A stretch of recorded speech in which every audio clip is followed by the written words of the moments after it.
Actually ಹೌದು, ನಂಗೆ actually ಅದು ನೋಡಿದಾಗ ಸ್ವಲ್ಪ ಬೇಜಾರಾಯ್ತು. ಯಾಕಂದ್ರೆ ನಾವು ಚಂದನ್ ಮೆನ್ಷನ್ ಮಾಡ್ದಂಗೆ ನಾವೆಲ್ಲ ಫ್ಯಾಮಿಲಿ ಫ್ರೆಂಡ್ಸ್, ನಾವು ಅವ್ರ ಫ್ಯಾಮಿಲಿ ಜೊತೆ ಹೋಗ್ತೀವಿ. ಇವನ್ ನಾವು ಏನಾದ್ರು ಫಂಕ್ಷನ್ ಇದ್ದಾಗ ನಮ್ಮನ್ನಷ್ಟೇ ಅಲ್ಲ, ಅವ್ರು ಎಲ್ಲಾರನ್ನೂ ಸೇರಿಸಿ ಫ್ಯಾಮಿಲಿ ಫಂಕ್ಷನ್ಸ್ ಎಲ್ಲ ಮಾಡ್ತಾರೆ. ಅವ್ರ ಜೊತೆ, ಅವ್ರ ಫ್ಯಾಮಿಲಿ ಜೊತೆ ಒಳ್ಳೆ ಬಾಂಡಿಂಗ್ ಇದೆ ನನಗೆ. ಪ್ರತಿ ವರ್ಷನೂ ಅವ್ರು ನನಗೆ ಬರ್ಡೇ ವಿಶ್ ಮಾಡ್ತಾರೆ, ನಾನು ಅವ್ರಿಗೆ ಬರ್ಡೇ ವಿಶ್ ಮಾಡ್ತೀನಿ. ಬಟ್ ಈ ವರ್ಷನೇ ಯಾಕೆ ಈ ತರ ಆಯ್ತು ಅದು ತುಂಬಾ ತಪ್ಪು. ಆಕ್ಚುಲಿ ಅವ್ರಿಗೂ ಆದಂತ ಒಂದು ಫ್ಯಾಮಿಲಿ ಇರುತ್ತೆ, ಮಕ್ಳಿರತ್ತೆ. ಆ ಸೆಂಟಿಮೆಂಟ್ಸ್ ಜೊತೆ ಪ್ಲೀಸ್ ಹರ್ಟ್ ಮಾಡಬೇಡಿ. ಬಿಕಾಸ್ ಎಲ್ಲರಿಗೂ ಅದು ತುಂಬಾ ಮನ್ಸಿಗೆ ನೋವಾಗತ್ತೆ. ಇವಾಗ ಜಸ್ಟ್ ಒಂದು ಪೋಸ್ಟ್ ಹಾಕಿದ ತಕ್ಷಣ, ಯಾವುದೋ ಒಂದು ಟ್ರೆಂಡಿಂಗ್ ಸಾಂಗ್ ಹಾಕಿದ ತಕ್ಷಣ ಏನು ಲವ್ ಇದೆ ಅದಿದೆ ಅಂತ ಹೇಳೋದು ತಪ್ಪು. ಪ್ರಾಬಬ್ಲಿ ಒಂದಷ್ಟು ಜನ ಜೋಕ್ಗೋ ಅಥವಾ ಅವ್ರ ಪೋಸ್ಟ್ಸ್ಗೆ ಎಂಗೇಜ್ಮೆಂಟ್ ಸಿಗ್ಬೇಕು ಅಂತ ಮಾಡ್ತಾರೆ. ಬಟ್ ಅದರಿಂದ ಹಿಂದೆ ಆಗುವಂತ ನೋವಾಗಿರ್ಲಿ, ಅದು ಈ ಸಿಚುವೇಶನ್ ಈ ಟೈಮಲ್ಲಿ ತುಂಬಾ ಹರ್ಟ್ ಆಗತ್ತೆ. ಅವ್ರ ಫ್ಯಾಮಿಲಿಗೆ ಎಷ್ಟು ನೋವಾಗಿರ್ಬೋದು ಅದೆಲ್ಲ. ನಾನು ಅವ್ರಿಗೆ ಇನ್ಫ್ಯಾಕ್ಟ್ ಕಾಲ್ ಮಾಡಿ ಕೇಳಿದೆ, ಅವ್ರ ಜೊತೆ ಆಗಿರ್ಲಿ ಅವ್ರ ವೈಫ್ ಜೊತೆನೂ ಕಾಲ್ ಮಾಡಿ ಕೇಳಿದೆ, ಸೋ ಸಾರಿ ಈ ತರ ಬರ್ತಿದೆ, ಪ್ಲೀಸ್ ಬೇಜಾರ್ ಮಾಡ್ಕೋಬೇಡಿ, ಏನಾದ್ರೂ ಇಶ್ಯೂ ಇದ್ರೆ ಪ್ಲೀಸ್ ನಾನು ಕ್ಲಾರಿಫೈ ಮಾಡ್ತೀನಿ ಅಂದಾಗ ಅವರೇ ಹೇಳಿದ್ರು ತಲೆಗೆಲ್ಲ ಕೆಡಿಸ್ಕೋಬೇಡ ಅಂತ. ನಾನು ನಿಜವಾಗ್ಲೂ ಇಬ್ರು ಸೇರಿ ನನಗೆ ತುಂಬಾನೇ ಸಪೋರ್ಟ್ ಮಾಡಿದ್ರು. ಇವಾಗ ಏನಾದ್ರೂ ಒಂದು ಪೋಸ್ಟ್ ಹಾಕ್ತೀವಿ ಅಂತ ಅನ್ಕೊಳ್ಳಿ, ಸೂರ್ಯನ ಮೇಲೆ ಇವಾಗ ನಾನು ಸ್ಯಾಟಲೈಟ್ ಬಿಟ್ಟಿದ್ದೀನಿ ಅಂತ, ಹಂಗಂತ ನಂಬಲ್ಲ ಯಾರು. ಯಾಕಂದ್ರೆ ಇಟ್ಸ್ ಮ್ಯಾಡ್ನೆಸ್ ಅನ್ನತ್ತದ. ಆತರ ಈ ತರ ಬೇಸ್ಲೆಸ್ ಆಗಿ ಏನು ಇಲ್ದೇ ಇರೋದೆಲ್ಲ ಹೇಳಿದ್ರೆ ತುಂಬಾ ಹರ್ಟ್ ಆಗತ್ತೆ. Yeah that's all. ನಿಜವಾಗ್ಲೂ ಬೇಜಾರಾಗತ್ತೆ. ಅಂಡ್ ಆಲ್ಸೋ ತುಂಬಾ ನಮಗ್ ಸುತ್ತ ಇರೋರು ಏನಾದ್ರೂ ಈ ತರ ಒಂದು ಪ್ರಾಬಬ್ಲಿ ಗೊತ್ತಿಲ್ದೇನೆ ಈ ತರ ಎಲ್ಲ ಮಾತಾಡೋದು ನಿಜವಾಗ್ಲೂ ತಪ್ಪು. ಈ ಪೋಸ್ಟ್ ನೋಡ್ಕೊಂಡಾಗಿರ್ಲಿ ಅದನ್ನ ಮನ್ಸಿಗೆ ಆಕ್ಚುಲಿ ನೋವಾಗತ್ತೆ. ಅದಾದ್ಮೇಲೆ ನಾನು ಇನ್ನೊಂದು ವಿಚಾರ ಹೇಳಕ್ ಇಷ್ಟಪಡ್ತೀನಿ. ನಾನೊಂದು ಇನ್ನೊಂದು ವ್ಯಕ್ತಿ ಕೊಟ್ಟಿರುವಂತ ಇಂಟರ್ವ್ಯೂ ಕೂಡ ನೋಡಿದೆ. ಅವರು ನನ್ನ ಫ್ರೆಂಡ್ ಅಂತ ಕ್ಲೇಮ್ ಮಾಡ್ತಾ ಇದ್ದಾರೆ, ಅವ್ರು ನನಗೆ ತುಂಬಾ ಕ್ಲೋಸ್ ಫ್ರೆಂಡ್ ಅಂತ ಹೇಳ್ತಾ ಇದ್ದಾರೆ. ಆ ರೀತಿ ಆ ತರನು ಇಲ್ಲ. ಅವರು ಹೇಳಿದಂತ ಮಾತುಗಳು ನನಗೆ ಒಂದ್ ನಿಮಿಷ ಶಾಕ್ ಆಯ್ತು. ನನಗೆ ಅನ್ಸಿದ್ದು ಯಾಕೆ ಈ ತರ ಸುಳ್ಳು ಹೇಳ್ತಿದಾರಲ್ಲ. ಅವ್ರು ಹೇಳಿದಾರೆ 6 ತಿಂಗಳಿಂದನೇ ನನಗೆ ಸಿಕ್ಕಿದಾಗ ನನಗೆ ಹೇಳಿದ್ರಂತೆ ನಿವೇದಿತಾ ಅವ್ರಿಗೆ ಹೈದರಾಬಾದ್ ಅಲ್ಲಿ ಒಂದು ಹುಡುಗನ ಜೊತೆ ಸಂಬಂಧ ಇದೆ, ಅವನ ಹೈದರಾಬಾದ್ಗೆ ಏನಕ್ಕೆ ಹೋಗ್ತಾರೆ ಅವರು ಅಂತ. ಆ ತರ ಒಂದು ಕಾನ್ವರ್ಸೇಷನ್ ನಮ್ಮಿಬ್ರ ಮಧ್ಯೆ ಯಾವತ್ತೂ ನಡೆದೇ ಇಲ್ಲ. ಅವರು ಒಂದು ಸಿನಿಮಾದಲ್ಲಿ ನಾನು ಆಕ್ಟ್ ಮಾಡ್ಬೇಕಾದ್ರೆ ಅವರು ಆ ಸಿನಿಮಾದಲ್ಲಿ ಅವರು ಕೂಡ ಒಂದು ಪಾತ್ರ ಮಾಡ್ತಾ ಇದ್ರು. ಸೊ ಆ ಸಿನಿಮಾ ಶೂಟಿಂಗ್ ಟೈಮ್ ಅಲ್ಲಿ ನಾನು ಅವ್ರು ಸಿಕ್ಕಿದ್ದೆ. ಅವಾಗ ಸಿಕ್ಕಿದಾಗ ಸಿನಿಮಾ ಬಗ್ಗೆ ಮಾತಾಡಿದೀವಿ ಹೊರತು ಸೊ ಈ ರೀತಿಯಾದಂತ ಯಾವುದೇ ವಿಚಾರ ಮಾತಾಡಿಲ್ಲ. ಮತ್ತೆ ಅವರು ಅಂದ್ರಂತೆ ಅವರು ನಿವೇದಿತಾ ಅವ್ರು ಸರಿ ಇಲ್ಲ ಅಂತೆಲ್ಲ ನನ್ಗೆ ಹೇಳಿದ್ರಂತೆ, ನಾನು ಅದನ್ನ ಕೇಳಿದ್ನಂತೆ. ಸೊ ಈ ತರ ಎಲ್ಲ ಒಂದು ಸುಳ್ಳು ಹೇಳಿಕೆಗಳು ಯಾಕೆ ಕೊಟ್ರು ಅನ್ನೋದು ನನಗೆ ಆಕ್ಚುಲಿ ಗೊತ್ತಾಗ್ಲಿಲ್ಲ. ಬೇರೆಯವರ ಮನೆ ಒಂದು ಪರ್ಸನಲ್ ಲೈಫ್ ಅವ್ರಿಗೆ ಏನ್ ಸಂಬಂಧ ಇದೆ ಅನ್ನೋದು ನನಗೆ ಒಂದು ದೊಡ್ಡ ಕ್ವಶನ್ ಮಾರ್ಕ್ ಆಗಿ ನನ್ ಕಾಡ್ತಾ ಇದೆ ನನ್ಗೆ ಇವಾಗ. ಬಿಕಾಸ್ ನಾವಿಬ್ರು ವಿಚ್ಛೇದನ ಪಡಿಬೇಕು ಅಂತ ನಾವು ಅನ್ಕೊಂಡಾಗ ನಮ್ಮ ಪೇರೆಂಟ್ಸ್ ಅವ್ರ ಜೊತೆ ಡಿಸ್ಕಸ್ ಮಾಡಿದಾಗ ಅವ್ರು ಹೇಳಿದಿಷ್ಟ, ನೋಡಪ್ಪ ನೀವು ಬುದ್ಧಿವಂತರು, ನಿಮ್ಗೆ ಆಲ್ರೆಡಿ ಸಮಾಜದಲ್ಲಿ ಒಂದು ಸ್ಥಾನಮಾನ ಲಭಿಸಿದೆ. ಸೊ ನಿಮ್ಮ ಒಂದು ಡಿಸಿಷನ್ ನೀವು ತಗೊಳ್ಳಿ ಅಂತ ನಮ್ಮ ತಂದೆ ತಾಯಿಗೆ ಇರ್ಬೋದು, ಅವ್ರ ತಂದೆ ತಾಯಿ ಆಗಿರ್ಬೋದು, ನಮಗೆ ನಮ್ಮ ಡಿಸಿಷನ್ ಮಾಡ್ಕೊಳ್ಳಿ, ನಿಮ್ ಜೀವನ ನಿಮ್ ಕೈಲಿದೆ ಅಂತ ನಮಗ್ ಬಿಟ್ರು. ಸೊ ಅವರೇ ಸುಮ್ಮನಿರ್ಬೇಕಾದಾಗ ಈ ಒಂದು ವ್ಯಕ್ತಿ ಯಾಕೆ ನಮ್ಮಿಬ್ಬರ ಪರ್ಸನಲ್ ಲೈಫ್ ಒಳಗಡೆ ಬಂದ್ಬಿಟ್ಟು ನಾವೇ ಇವಾಗ ಪರಸ್ಪರ ನಾವಿಬ್ರು ಮ್ಯೂಚುವಲ್ ಕನ್ಸೆಂಟ್ ಇಂದ ಇಬ್ಬರ ಒಪ್ಪಿಗೆ ಮೇರೆಗೆ ನಾವು ಮುಂದೆ ಬಂದು ವಿಚ್ಛೇದನ ಪಡೆದಿರೋದು. ಸೊ ನಾವೇ ಇಬ್ರು ಇವಾಗ ಖುಷಿಯಾಗಿರ್ಬೇಕು ಅಂತ ನಾವಿವಾಗ ಇದನ್ನ ಮಾಡಿದೀವಿ. ಸೊ ಇದ್ರ ಮಧ್ಯದಲ್ಲಿ ಮತ್ತೆ ನೀವು ಖುಷಿಯಾಗಿರ್ಬೇಡಿ, ನೀವು ಜಗಳ ಆಡ್ತಾನೆ ಇರಬೇಕು ಅನ್ನೋ ಒಂದು ಮನಸ್ಥಿತಿ ಇಟ್ಕೊಂಡು ಯಾಕೆ ಬಂದು ನಮ್ಮಿಬ್ರ ಮಧ್ಯದಲ್ಲಿ ಇಲ್ಲದೆ ಇರುವಂತಹ ಒಂದು ಊಹಾಪೋಹಗಳನ್ನೆಲ್ಲ ನಮ್ಮ ಮನಸ್ಸಲ್ಲಿ ಬೀಜನ ಬಿತ್ತುತ್ತಾ ಇದ್ದೀರಾ ಅನ್ನೋದು ನನಗೆ ಗೊತ್ತಾಗ್ತಿಲ್ಲ. ದಯವಿಟ್ಟು ಇದನ್ನ ಇಲ್ಲಿಗೆ ನಿಲ್ಲಿಸ್ಬಿಡಿ. ಇದು ಯಾರಿಗೂ ಖುಷಿ ಕೊಡುವಂತ ವಿಚಾರ ಅಲ್ಲ, ಇದು ಖುಷಿ ಕೊಡುವಂತ ವಿಚಾರ ಅಲ್ಲ. ಅಂದ್ರೆ ಈ ತರ ವಿಚಾರಗಳನ್ನ ಮಾತಾಡ್ಕೊಂಡು ಅದನ್ನ ಎಂಟರ್ಟೈನ್ಮೆಂಟ್ ಆಗಿ ಬಳಸ್ಕೊಳ್ಳೋದು ಎಲ್ಲೋ ಒಂದ್ ಕಡೆ ಮಾನವೀಯತೆ ಮರ್ತಂಗಿರುತ್ತೆ ಅಂತ ಅನ್ಸುತ್ತೆ ನನಗೆ. ಸೊ ಹಾಗಾಗಿ ದಯವಿಟ್ಟು ಈ ರೀತಿಯಾದಂತ ವದಂತಿಗಳು ಏನಿದೆ ಇದಕ್ಕೆ ಯಾರು ದಯವಿಟ್ಟು ಕಿವಿ ಕೊಡಬೇಡಿ. ನಾವಾಗೆ ಸ್ಪಷ್ಟನೆ ಕೊಟ್ಟಾಗಿದೆ ಇವಾಗ ನಮ್ ಕಡೆಯಿಂದ. ಅಫ್ಕೋರ್ಸ್ ನಮ್ಮ ಜೀವನದಲ್ಲಿ ಅದನ್ನ ಬ್ಯಾಲೆನ್ಸ್ ಮಾಡಕ್ ಆಗ್ಲಿಲ್ಲ. ಎಲ್ಲರಿಗೂ ತುಂಬಾ ಖುಷಿ ಇತ್ತು ನಮ್ಮಿಬ್ರು ಜೋಡಿ ಚೆನ್ನಾಗಿದೆ, ನಿಮ್ ಒಳ್ಳೆ ಜೋಡಿ ಅಂತ. ನಾವು ಅದನ್ನ ತುಂಬಾ ಬ್ಯಾಲೆನ್ಸ್ ಮಾಡಿದ್ವಿ, ಅದನ್ನ ಇನ್ನೂ ಮುಂದುವರ್ಸ್ಕೊಂಡು ಹೋಗೋಣ ಅಂತ. ಬಟ್ ಸ್ಟಿಲ್ ಎಲ್ಲೋ ಒಂದ್ ಕಡೆ ಅದು ಸಾಧ್ಯವಾಗ್ಲಿಲ್ಲ. ಅದಕ್ಕೆ ಈ ಒಂದು ಡಿಸಿಷನ್ ತಗೊಂಡಿದೀವಿ ನಾವು. ಅಂಡ್ ಅಂಡ್ ಆಲ್ಸೋ ಆ ವ್ಯಕ್ತಿ ಇವಾಗ ಚಂದನ್ ಮೆನ್ಷನ್ ಮಾಡಿದಂಗೆ ಡಿವೋರ್ಸ್ ಆಫ್ ಕನ್ವೀನಿಯನ್ಸ್ ಆ ತರ ಎಲ್ಲ ವರ್ಡ್ಸ್ ನ ಯೂಸ್ ಮಾಡಿದರೆ ಅಂದ್ರೆ ನಾವು ಡಿವೋರ್ಸ್ ತಗೊಂಡಿರೋದು ನಮ್ಮ ಕೆರಿಯರ್ ನ ಬೆಳೆಸ್ಕೊಂಡು ಹೋಗೋದಿಕ್ಕೆ. ಅಂದ್ರೆ ನಾನ್ ತೆಲುಗು ಡೈರೆಕ್ಟರ್ಸ್ ಹಿಂದೆ ಹೋಗಿ ಅವ್ರ ಹತ್ರ ಆಫರ್ಸ್ ಕೇಳೋದಿಕ್ಕೆ ಆಗ್ಲಿ ಏನೇನೋ ಏನೇನೋ ಹೇಳಿದ್ದಾರೆ. ಬಟ್ ಅದೆಲ್ಲ ಟ್ರೂ ಅಲ್ಲ. ನನಗೇನನ್ಸುತ್ತೆ ಅಂದ್ರೆ ನಾವು ನಿಜವಾಗ್ಲೂ ಟ್ಯಾಲೆಂಟೆಡ್ ಆಗಿದ್ರೆ ನಮಗ್ ಆಪರ್ಚುನಿಟೀಸ್ ಅದಾಗೆ ಅದು ಬರುತ್ತೆ. ನಾನ್ ನನ್ನ ಫೀಲ್ಡ್ ಅಲ್ಲಿ ಇಷ್ಟು ವರ್ಷನೂ ಕೂಡ ಬ್ಯಾಕ್ ಟು ಬ್ಯಾಕ್ ಶೋಸ್ ಮಾಡ್ಕೊಂಡು ಬ್ಯುಸಿ ಆಗಿದ್ದೀನಿ.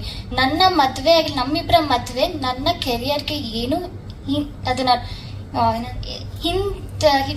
ಅಂದ್ರೆ ಅದನ್ನ ಏನು ಕೆಳಗಡೆ ಮಾಡಿಲ್ಲ. ಅಂದ್ರೆ ನಾವಿಬ್ರು ಮದ್ವೆ ಆಗಿದ್ರು ನನ್ನ ಕೆರಿಯರ್ ಗ್ರೋತ್ ಅಲ್ಲೇ ಇತ್ತು.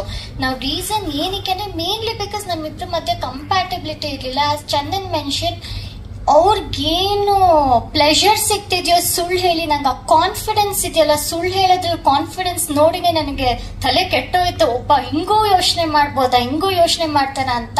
ಬಟ್ ಆತರ ಏನೂ ಇಲ್ಲ.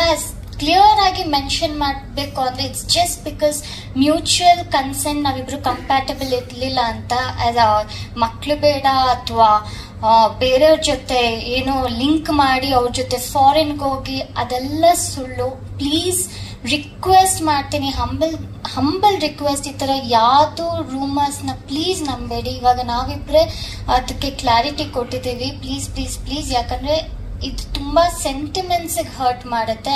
ನಮ್ಮ ಫ್ಯಾಮಿಲಿ ಆಗಿರ್ಲಿ, ಫ್ಯಾಮಿಲೀಸು ಇದನ್ನ ನೋಡ್ತಿರ್ತಾರೆ, ಅವ್ರಿಗೂ ಹರ್ಟ್ ಆಗತ್ತೆ. So please. ಸೊ ಕೊನೆಯದಾಗಿ ನಾನು ಏನ್ ಹೇಳ್ತೀನಿ ಅಂತ ಹೇಳಿದ್ರೆ, ನಮ್ಗೆ ಸಪೋರ್ಟ್ ಮಾಡಿದಂತ ಎಲ್ಲಾ ಮಾಧ್ಯಮದವರು, ಹಾಗೆ ನಮ್ಮ ಫ್ಯಾಮಿಲಿ, ನಮ್ಮ ಫ್ರೆಂಡ್ಸು, ಹಾಗೆ ನಮ್ಮ ಫ್ಯಾನ್ಸು, ಇನ್ಸ್ಟಾಗ್ರಾಮ್ ಅಲ್ಲಿ ಸಾಕಷ್ಟು, ಹಾಗೆ ಇನ್ನೊಂದು ವಿಷಯನೂ ಕೂಡ ಆಡ್ ಮಾಡಬೇಕು. ಹಾಗೆ ನಾನೊಂದು ನನ್ನ ಒಂದು ವಿಡಿಯೋ, ನಾನು ತುಂಬಾ ಬೇಜಾರಾಗಿದ್ದೀನಿ, ಡಿಪ್ರೆಷನ್ ಅಲ್ಲಿ ಇದ್ದೀನಿ ಅನ್ನೋ ಒಂದು ವಿಡಿಯೋ ಹರಿದಾಡ್ತಿದೆ, ಚಂದನ್ ಅವರು ಡಿಪ್ರೆಷನ್ ಅಲ್ಲಿ ಇದ್ದಾರೆ ಅಂತ. ಸೊ ಅದೊಂದು ನಾನು ಕ್ಲಾರಿಟಿ ಕೊಡಬೇಕಾಗಿತ್ತು. ಆ ವಿಡಿಯೋ ಮಾಡಿರೋದು ನಾನು 2023 ಇಸ್ವಿಯಲ್ಲಿ 2023 29 ಆಗಸ್ಟ್ 2023 ಆ ವಿಡಿಯೋನ ನಾನು ನನ್ನ ಇನ್ಸ್ಟಾಗ್ರಾಮ್ ಅಲ್ಲಿ ರಿಲೀಸ್ ಮಾಡಿದ್ದೀನಿ. ಅದು ನನ್ನ ಇನ್ಸ್ಟಾಗ್ರಾಮ್ ಅಲ್ಲಿ ಇವತ್ತಿಗೂ ಇದೆ, ನೀವು ಬೇಕಾದ್ರೆ ನೋಡ್ಬೋದು ಫುಲ್ ವಿಡಿಯೋ. ಈ ವಿಡಿಯೋದಲ್ಲಿ ನಾನು ಏನೇ ಹೇಳಿದ್ದೀನಿ ಅಂದ್ರೆ, ನನ್ಗೆ ಏನ್ ಮಾಡ್ಬೇಕು ಗೊತ್ತಾಗ್ತಿಲ್ಲ, ನನ್ಗೆ ತುಂಬಾ ಬೇಜಾರಿತ್ತು, ಇವತ್ತು ನಾನು ಮುಂದೆ ಎಲ್ಲ ಹೇಳ್ಬೇಕು ಅಂತ ಅನ್ಕೊಂಡಿದೀನಿ, ಏನ್ ಮಾಡ್ಬೇಕು ಗೊತ್ತಾಗ್ತಿಲ್ಲ ಅಂತ ಹೇಳ್ತಾ ಲಾಸ್ಟಿಗೆ ಏನ್ ಹೇಳಿದೀನಿ, ನನ್ನ ಸೂತ್ರಧಾರಿ ಸಿನಿಮಾದಾಗ ಏನ್ ಮಾಡ್ಬೇಕು ಸಾಂಗ್ ರಿಲೀಸ್ ಆಗುತ್ತೆ, ದಯವಿಟ್ಟು ಹೋಗಿ ನೋಡಿ ಅಂತ ಕೊನೆಯಲ್ಲಿ ಹೇಳಿದೀನಿ. ಆ ಕೊನೆಯಲ್ಲಿ ಹೇಳಿರೋಂತ ವಿಷಯನ ಕಟ್ ಮಾಡ್ಬಿಟ್ಟು ಈ ಒಂದು ಸಿಚುವೇಶನ್ಗೆ ಲಿಂಕ್ ಮಾಡಿ ಅದನ್ನ ಹರಿಬಿಟ್ಟಿದ್ದಾರೆ. ಇನ್ನೊಂದು ಸಂಗತಿ ಏನಂತ ಹೇಳಿದ್ರೆ ನಗು ಬರುತ್ತೆ ನನಗೆ. ನನ್ನ ಪೇಜಲ್ಲಿ ಅದು ಬರೀ 1 ಲಕ್ಷ ವ್ಯೂಸ್ ಪಡೆದಿದೆ. ಅದೇ ಬೇರೆಯವ್ರು ಹಾಕಿರೋ ಒಂದು ವಿಡಿಯೋದಲ್ಲಿ 8 ಲಕ್ಷ ವ್ಯೂಸ್ ಪಡೆದಿದೆ. ಸೊ ಇದೇ ಒಂದು ಏನು ವೈಫಲ್ಯ ಅಂತ ಅನ್ಸುತ್ತೆ ಮೋಸ್ಟ್ಲಿ ಈಗಿನ ಒಂದು ಸಮಾಜದ ಈ ಸಾಮಾಜಿಕ ಜಾಲತಾಣದ ಒಂದು ವೈಫಲ್ಯ ಹಿಂಗಿದೆ. ಅಂದ್ರೆ ಕೆಟ್ಟ ಸುದ್ದಿಗಳು ಬೇಗ ಹರಡುತ್ತೆ, ಒಳ್ಳೆ ಸುದ್ದಿಗಳು ಎಷ್ಟು ಕಷ್ಟ ಪಟ್ಟರು ಅದು ಹರಡಲ್ಲ ಅನ್ನೋದು. ಸೊ ಈ ಒಂದು ವಿಷಯ ಕೂಡ ನಾನು ನಿಮ್ಗೆ ಸ್ಪಷ್ಟಪಡಿಸಬೇಕಾಗಿತ್ತು. ಅಫ್ಕೋರ್ಸ್ ಆ ವಿಡಿಯೋದಲ್ಲಿ ನಾನು ತುಂಬಾ ಬೇಜಾರಾಗಿದ್ದೀನಿ. ಇವಾಗ ಬೇಜಾರಿಲ್ಲ ಅಂತಲ್ಲ, ಈಗಲೂ ಕೂಡ ಮನ್ಸಲ್ಲಿ ಒಂದು ಬೇಜಾರಿದೆ.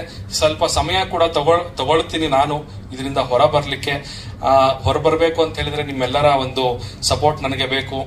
ಮತ್ತೆ ಸದ್ಯದಲ್ಲೇ ನನ್ನ ಸಿನಿಮಾಗಳು ಕೂಡ ರಿಲೀಸ್ ಇದೆ, ಹೊಸ ಸಾಂಗ್ಗಳು ಕೂಡ ಬಿಡ್ತೀವಿ. ನಿವೇದಿತ ಕೂಡ ಅವರು ಕೂಡ ಹೊಸ ಪ್ರಾಜೆಕ್ಟ್ಗಳನ್ನ ಮಾಡ್ತಾ ಇದ್ದಾರೆ. ಸೊ ನಿಮ್ಮೆಲ್ಲರ ಸಹಕಾರ ನಮ್ಮ ಮೇಲಿರ್ಲಿ. ಮತ್ತೊಮ್ಮೆ ನಾನು ಹೇಳ್ತೀನಿ, ಎಲ್ಲಾ ಮಾಧ್ಯಮದವ್ರಿಗೂ ಸಪೋರ್ಟ್ ಮಾಡಿದವ್ರಿಗೆ ತುಂಬಾ ಧನ್ಯವಾದಗಳು. ಎಲ್ಲೋ ಅಲ್ಲಿ ಇಲ್ಲಿ ಕೆಲವು ಯೂಟ್ಯೂಬ್ ಚಾನೆಲ್ಗಳು ಬೇಕು ಅಂತ ಈ ವದಂತಿ ಫ್ಯಾಕ್ಟರಿಗಳಾಗ್ಬಿಟ್ಟಿದ್ದಾರೆ. ಅವರು ವದಂತಿಗಳನ್ನ ಸೃಷ್ಟಿ ಮಾಡಿ ಹರಿಬಿಡದೆ ಅವ್ರ ಕೆಲಸಗಳಾಗೋಗ್ಬಿಟ್ಟಿದೆ. ಆ ತರದವರು ಈ ತರ ಒಂದು ಸಿಚುವೇಶನ್ಗಳನ್ನ ಬಂಡವಾಳ ಮಾಡ್ಕೊಳ್ತಾ ಇದ್ದಾರೆ.